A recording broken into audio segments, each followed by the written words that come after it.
Les avantages de l'immigration. Parce que moi, quand je travaille en France, je paye mes impôts ici. La majorité paye ses impôts, s'installe dans vos pays, enrichit vos pays. Donc, ce sont des citoyens productifs. Mais je voulais souligner une chose. Le discours que vous avez, il est encore légitime tant que l'Afrique restera muette. Les gens là qui meurent sur les plages, et je mesure mes mots, si c'était des Blancs, la terre entière serait en train de trembler. Ce sont des Noirs et des Arabes.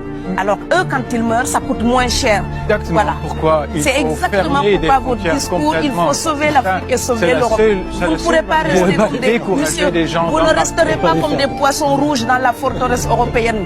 La crise actuelle nous a démontré ça. Au jour d'aujourd'hui, l'Europe ne sera plus jamais épargnée tant qu'il y aura des conflits ailleurs dans le monde. L'Europe ne sera plus jamais opulente tant qu'il y aura des carences ailleurs dans le monde.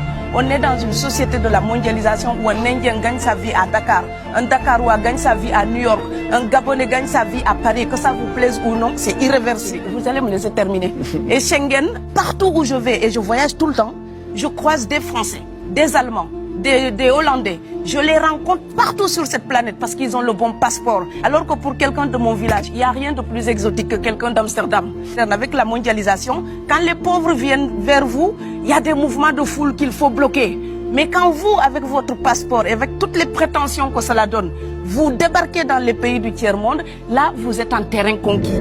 Alors, il faut arrêter l'hypocrisie. On sera riches ensemble ou on va se noyer tous ensemble. Ou bien, déménager d'Europe parce que j'ai l'intention de rester.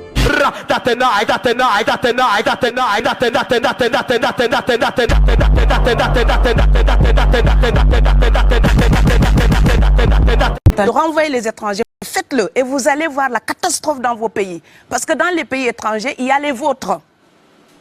Il y a les vôtres. Et ces pays-là ne vont pas recevoir des claques sans les rendre. Donc renvoyez les étrangers d'ici, vous allez voir les catastrophes que vous allez générer dans votre propre pays. Parce que moi, quand je travaille en France, je paye mes impôts ici. Donc les étrangers qui sont là, il y a une partie qui peut travailler et envoyer au pays aidé. La majorité paye ses impôts, s'installe dans vos pays, enrichit vos pays. Donc ce sont des citoyens productifs. Après, il faut voir, il y a une minorité qui vient, il y a des morts, certes. Mais je voulais souligner une chose. Le discours que vous avez, il est encore légitime tant que l'Afrique restera muette. Et moi, aujourd'hui, je voulais m'indigner pour le silence de l'Union africaine. Les gens là qui meurent sur les plages, et je mesure mes mots, si c'était des Blancs, la terre entière serait en train de trembler. Ce sont des Noirs et des Arabes. Alors eux, quand ils meurent, ça coûte moins cher.